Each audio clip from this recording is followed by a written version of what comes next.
Well, welcome back everybody to the art house and independent cinema show, you could say, on the MCubed network. I'm Brad, the host as always. I believe this is our fifth episode. We're coming back at you with a further review, going down the line of my personal collection of the Criterion collection here.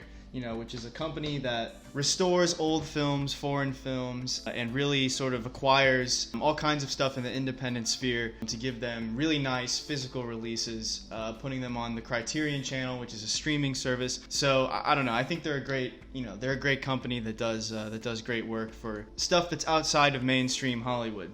So continuing on, we're gonna be in the section of the D's now.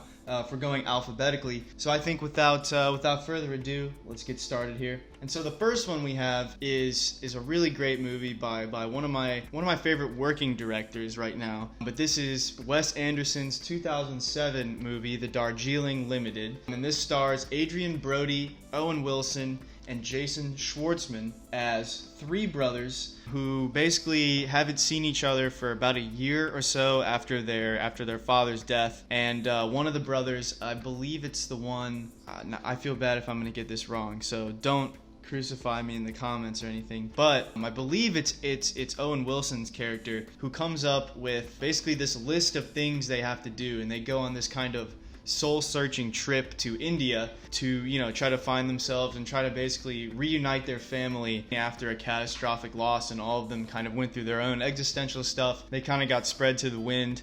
This was it's not one of the first Wes Anderson movies that I'd seen. I'd seen like Fantastic Mr. Fox a long time ago with my family and other stuff like that, but I really started to get into him, I don't know, kind of on my own, starting kind of in high school, and I remember in early college, I saw like Isle of Dogs. I saw that in theaters. That was a good movie. I mentioned two of his animated ones, but I also have like the Royal Tenenbaums. I have this. I have Grand Budapest Hotel. So I really enjoy his work, and I think his style is amazing. The way he tells stories, the way he has these very like quirky and like fictitious, sort of overly dramatized characters, but also, they have this balance of very real, like, emotionality and very often heartbreaking, like, stuff happening in the films, while, again, juxtaposed with this interesting, almost, this whimsical reality that Wes Anderson creates. Darjeeling Limited is no different, but I think that it's honestly the most quote-unquote like realist movie, or the closest movie to having like a very much like a realism quality to it, where there really is a lot of like fantastical stuff and overly fictitious seeming stuff, like it's meant to be a drama has been removed, and it's a very human story. Of course there's silliness in it, and the characters and the actors are all really good and they're all really silly, but there's nothing over the top in this movie, and I think it has some of the most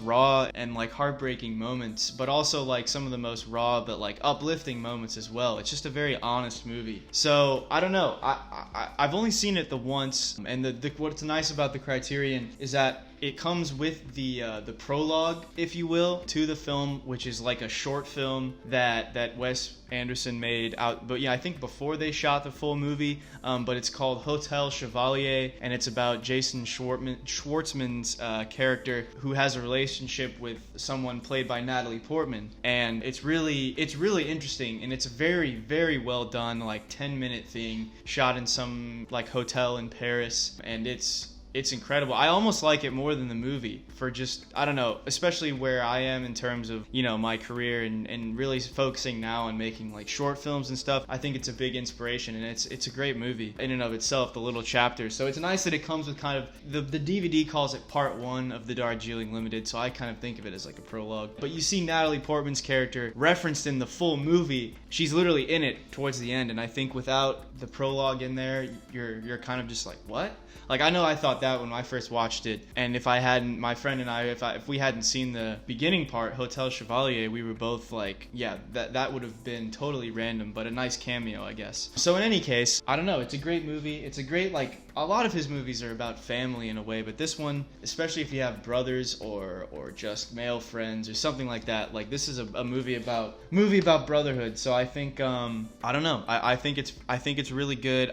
It's not as talked about as Wes Anderson Anderson's other, you could say, more popular editions. So I think people should check it out, especially if you're a Wes Anderson fan. But if not, you're new to him, I recommend it as well. I recommend all of his movies, but this one could be a good start for some people if you want to get something less, less fantastical. But yeah, Darjeeling Limited, highly recommend. One of my earlier acquisitions, you could say. The second one in our list today that I like to go through is from 1978, and this is Terrence Malick's, one of his earlier movies, Days of Heaven. And I had seen, of course, Malick's older films, or by older I mean when he is older, rather the earlier or newer films. I'd seen those first, right? So I started with Tree of Life, then I saw The Thin Red Line, then I saw New World, and then I saw Hidden Life. I saw that at a film festival. That was awesome. Then I saw To the Wonder. Okay, so that's what I had seen up until this point. And then recently I watched both Badlands and Days of Heaven, his very early films. And let's not forget,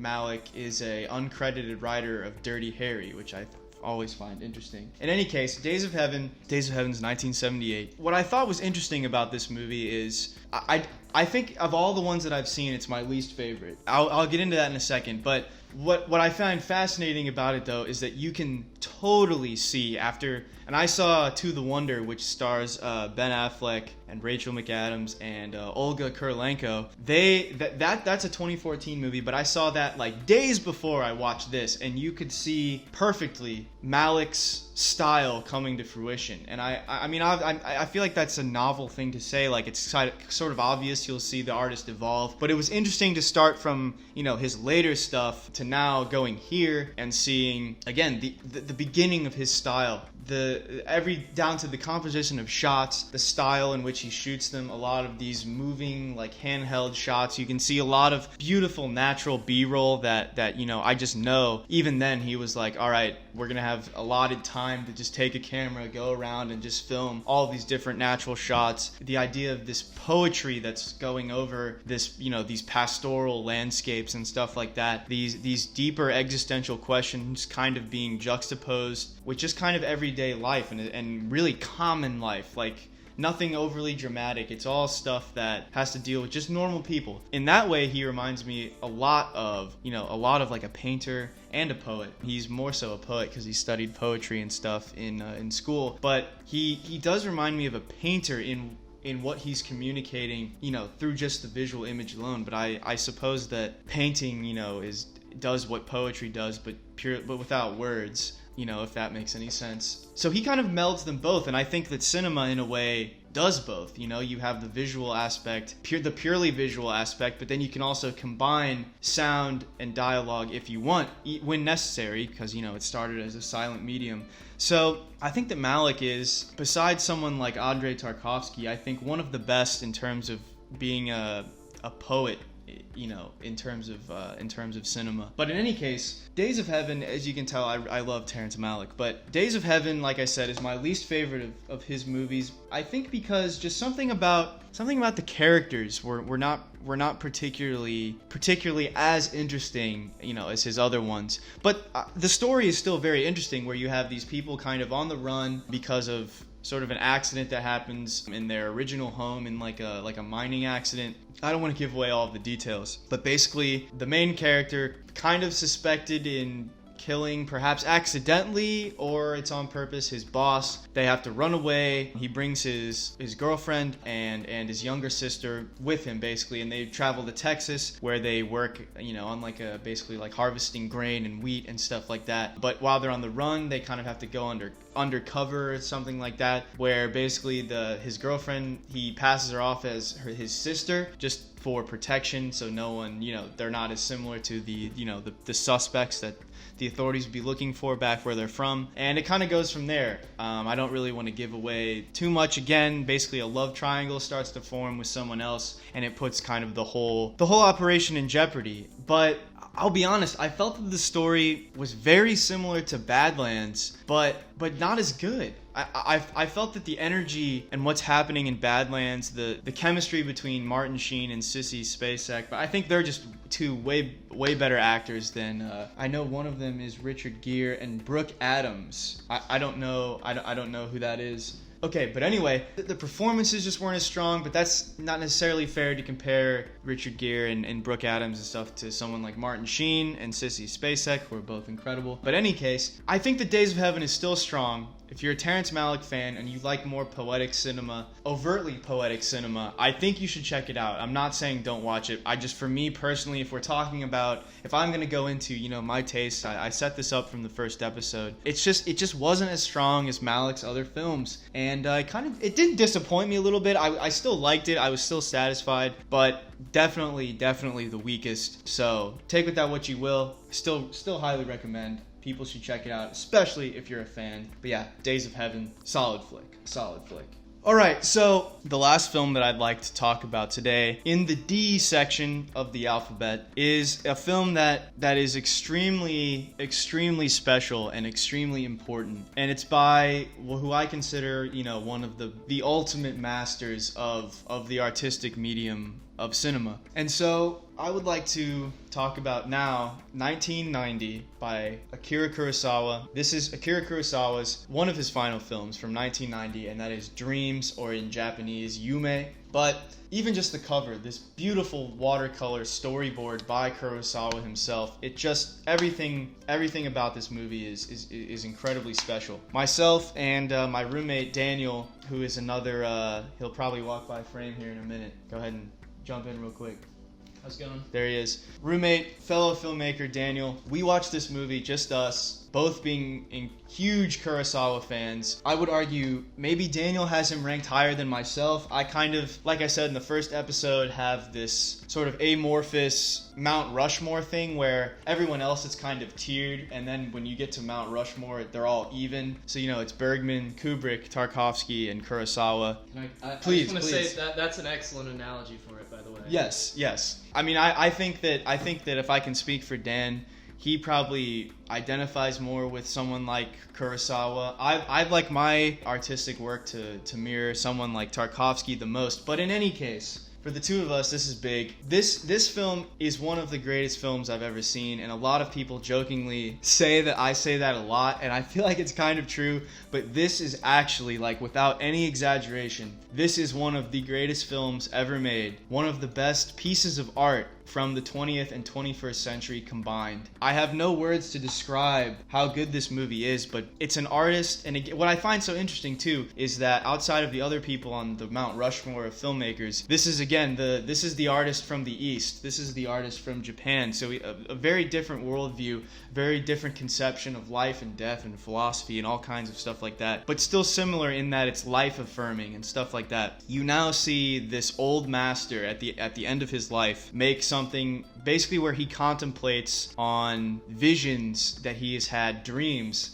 that he's had throughout his life, again, as he's grown up. So you have stuff about what I think is sort of a reveling about war, right? You have a thing where I believe it's Mount Fuji erupts, and you see all these people running in this disaster, like this apocalyptic landscape, and I think that's him sort of reflecting on, the atomic bomb and World War II and all kinds of disastrous stuff like that, how that affects, the soul of a people and stuff like that. You have one story, so it's 8 vignettes that kind of go throughout this 2-hour experience. And each one, I believe it starts with, I had a dream, and then it goes into the next one. And then you have one about these climbers that are trying to hike a crazy high, frozen peak in Japan. And they all get stuck and they think they're gonna die, and there's this spirit of the mountain that comes. And I feel like that one, for example, represents perhaps an artistic journey, or just a man's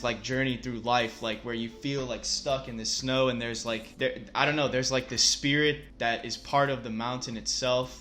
It's very hard to describe. They're very abstract in what's going on, but you have something like that. Then you have one where a man is walking. This is the one that I think myself and Daniel both identified with the most, but you have a young Japanese man who wears the bucket hat, the fishing hat, like Kurosawa does, so clearly meant to be a younger version of himself, in an art museum, and he's looking at Vincent van Gogh paintings, and he's in his daydream, he's transported to the scene where Van Gogh is painting this like cornfield, I think, with these crows and stuff in the sky, and he meets Vincent Van Gogh, who's played by Martin Scorsese in this movie. And this film, by the way, is produced by Scorsese, George Lucas, Coppola, Francis Ford Coppola, like all of these guys. It's kind of like that meme where like it's like Master Splinter and like the young turtles, and he's like leading the Ninja Turtles, and then it's like now it's like flipped where Splinter's old and like the Ninja Turtles are grown up and they're helping him along. That's what this feels like. I feel like we talked about that when we first saw it. So in any case, the Vincent Van Gogh one, it's so moving where he connects, he's there to almost speak to the artist in his own subconscious, where in a way it's like the spirit of an artist, but the spirit of like all artists that kind of exist within, you know, all people that like make art. It's like him talking to a subconscious thing, but it's also in his own mind, but it could be something more, because where are these words coming from? Like it's very crazy, it's very deep, and it was moving for me, for myself and Daniel when we watched the whole thing. And you feel like Kurosawa is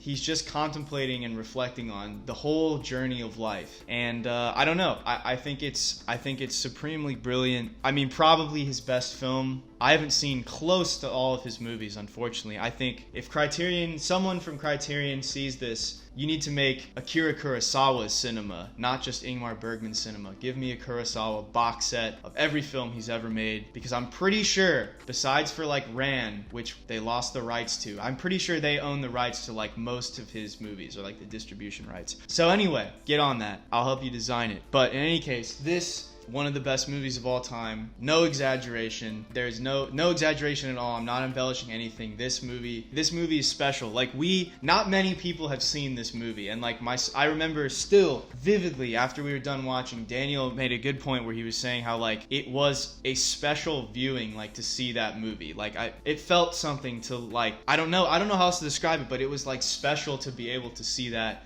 because not many people in the 30 years that it's been out, I feel, have seen it, outside of like people that were there at Cannes and all that kind of stuff, people that appreciate Kurosawa. But again, not many people have seen this movie, and I think it's so special. It's so good. It is a masterpiece. It is an it's not just a film like masterpiece, like it is an artistic masterpiece that transcends the medium. Like, this is a masterwork. And I think that as many people that like film or movies or anything or art in general can see it, the better. I don't know if I could say much more than that. There is no, like I said, there is no story. The whole story is just about life. You see the man's journey through life. I don't know. I think that's fascinating. That's it. I don't know. There's nothing left to say. I feel satisfied with my thoughts on that. So anyway, one more time here. We have 2007 from Wes Anderson, The Darjeeling Limited. We have Terrence Malick's 1978 Days of Heaven. We have Akira Kurosawa's Dreams from 1990. Those are the D's in terms of my collection. We're going alphabetically. So next week, I think we're gonna do E and or F. I gotta check to make sure. Depending on the number, I'll split it up. But if there's not enough of E and F, we'll combine it and do both. I want to try to keep it around at least 3 to 5 movies per episode. I know with C there were only 2, but I had a lot to say about Come and See, so that's okay. This is gonna be a longer episode, but I hope you guys check out all of the movies that I talked about today. They are incredible. And I'd like to say too, in the comments, if you've watched this far, if once I get done with the Criterion stuff, there's other movies that you think are kind of foreign films or art house films, independent movies, anything that you think I should see, or if I have seen it, you think I should talk about, feel free to comment that, and I'll be happy to look stuff up and watch it and talk about any movies like that, just so I can expand my own palette and, give people some interesting content, stuff they want to see, stuff they want to hear my thoughts on. I don't really know. But stay tuned. Stay tuned for the next episode. Watch all of the other episodes of our different podcasts and shows on the MCubed network. Myself and Schmook from the sci-fi and fantasy realm show, we're putting together a live stream right now because I exist within and love those genres as well, and we can talk for literally hours and hours and hours straight about all kinds of topics. So if you guys are interested in you want us to talk about anything in particular with sci-fi fantasy, let us know. But yeah, we're working on that live stream, getting that together, so look for that in the future as well, and can't wait to see you guys in the next episode. Peace.